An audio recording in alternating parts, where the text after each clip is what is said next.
یہ بات تمہیں دنیا میں سوچنی چاہیے تھی ہما بی بی، آج تمہاری عقل ٹھکانے آ گئی ہے۔ مگر یاد ہے دنیا میں تم کیا تھی؟ تمہیں شاید یاد نہ آئے، میں یاد دلاتا ہوں۔ یہ کہتے ہوئے صالح نے اشارہ کیا اور یخلق ایک منظر سامنے نظر آنے لگا۔ یہ جمشید اور ہما کا کمرہ تھا۔ مجھے لگا کہ میرے ارد گرد کا ماحول غائب ہو چکا ہے اور میں اسی کمرے میں ان دنوں کے ہمراہ موجود ہوں اور براہ راست سب کچھ دیکھ اور سن رہا ہوں۔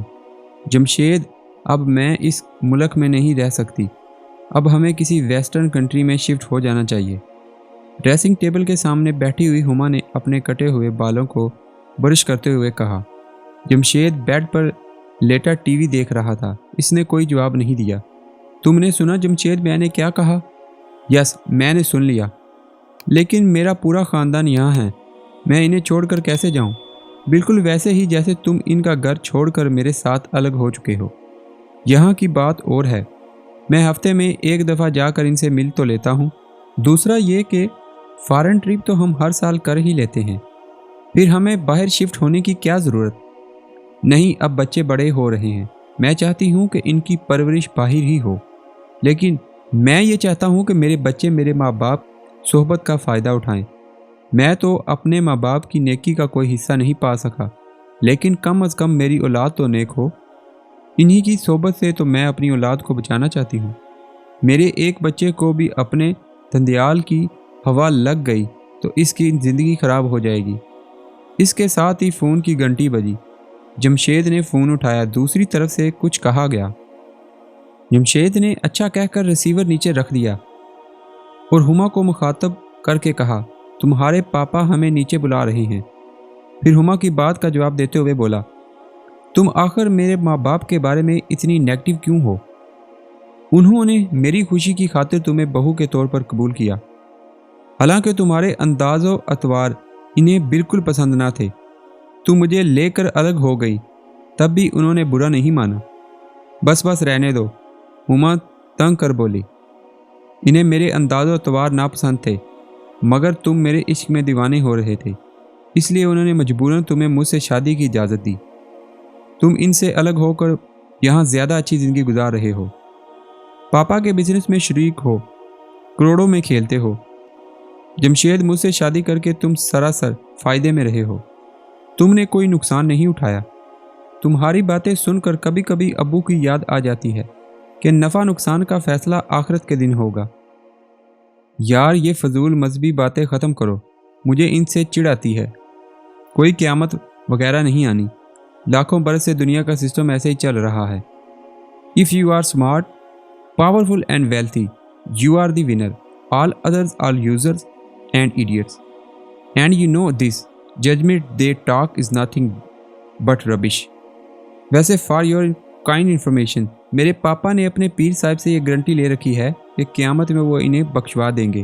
ان کو بہت پیسہ دیتے ہیں میرے پاپا۔ ہاں، ہم جس طرح ناجائز منافع خوری، قانون کی خلاف ورزی اور دیگر حرام سرائے سے پیسہ کماتے ہیں، اس کو کہیں تو پاک کرنا ہوگا۔ مجھے سب معلوم ہے۔ تمہارے پاپا اور چودھری مختار صاحب کئی بزنس میں پارٹنر ہیں اور وہ 2 نمبر کے ہتھ کنڈوں سے پیسے کماتے ہیں۔ اچھا، اتنا ہی حلال حرام کا خیال ہے تو چھوڑ دو پاپا کا بزنس۔ بزنس تو چھوڑ دوں، مگر تمہیں کیسے چھوڑوں؟ مجھے معلوم ہے کہ اس کے بعد جاب کرنے سے نہ تمہارے خرچے پورے ہوں گے اور نہ ہی میں تمہارا لیولنگ اسٹینڈرڈ مینٹین کر سکوں گا۔ تمہارے عشق نے مجھے کہیں کا نہ چھوڑا، وگرنہ میں جس خاندان سے ہوں وہاں حلال اور حرام ہی سب کچھ ہیں، اسی لیے اتنے مڈل کلاس زندگی گزار رہے ہیں وہ لوگ۔ اچھا ہوا تم میرے ساتھ آ گئے، وگرنہ اپنے بھائیوں کی طرح موٹر سائیکل پر گھومتے یا 800 cc گاڑی چلاتے یا کسی فلیٹ میں سڑی ہوئی زندگی گزار کر مر جاتے۔ زندگی اچھی گزاریں یا بری، مرنا تو ہمیں ہے، پتہ نہیں آخرت میں ہمارے ساتھ کیا ہوگا۔ بے فکر رہو، کچھ نہیں ہوگا، وہاں بھی ہم ٹھاٹھ سے رہیں گے۔ میرے پاپا کے پیر صاحب کے سامنے تو تمہارے اللہ میاں بھی نہیں بول سکتے۔